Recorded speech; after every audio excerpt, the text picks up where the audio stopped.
Kolkata night রাইডার্সের ইতিহাস এবার বদলে যেতে পারে মাত্র একটাই সিদ্ধান্তে, কিন্তু সেই সিদ্ধান্ত নিতে হলে কেকেআরকে বিসর্জন দিতে হতে পারে এই নিজেদের বড় এক ম্যাচ উইনারকে।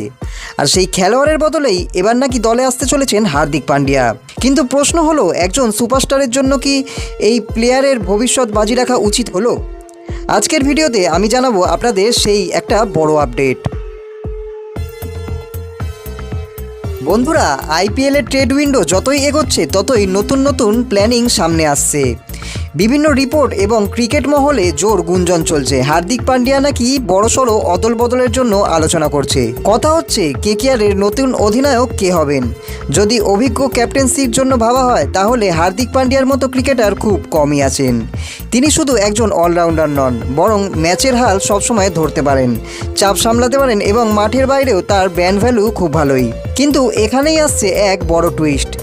আপডেট বলছে মুম্বাই ইন্ডিয়ান্স নাকি সরাসরি টাকা নয়, বদলে কেকেআরের একজন বড় ম্যাচ উইনারকে চাইছে।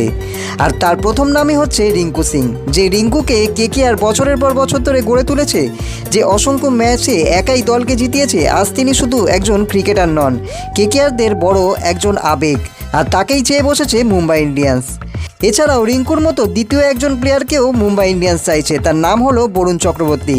সুনীল নারিনের পর যে কেকেআর বোলিং অ্যাটাকের সবচেয়ে এক্সপিরিয়েন্স বোলার, মাঝের ওভারগুলোতে বিপক্ষকে চাপে ফেলে দেওয়ার মতো অবদান যে রাখে, তাকেই চেয়ে ফেলছে এবার মুম্বাই ইন্ডিয়ান্স। এবার ভাবুন তো দেখি, একদিকে হার্দিক পান্ডিয়ার মতো বড় অলরাউন্ডার এবং সম্ভাব্য ক্যাপ্টেন, অন্যদিকে রিঙ্কু সিং কিংবা বরুণ চক্রবর্তীর মতো নিজেদের দলের এক বড় ভবিষ্যৎ। কেকেআরের জন্য নিঃসন্দেহে এটা সহজ সিদ্ধান্ত নয়।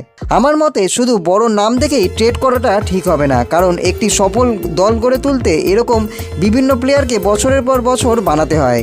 আর সেই জায়গায় রিঙ্কু কিংবা বরুণ দুজনেই কেকেআরের জন্য অমূল্য এক সম্পদ। বন্ধুরা, এবার আপনারাই বলুন, হার্দিক পান্ডিয়ার জন্য কি রিঙ্কু সিংকে ছেড়ে দেওয়াটা উচিত হবে, নাকি বরুণ চক্রবর্তীকে ট্রান্সফার করা উচিত হার্দিক পান্ডিয়ার সাথে? অবশ্যই আপনাদের মতামতটি কমেন্টে জানান। আর ভিডিওটি ভালো লেগে থাকলে অবশ্যই চ্যানেলটাকে সাবস্ক্রাইব করুন এবং ভিডিওটিকে একটি লাইক করে দিন।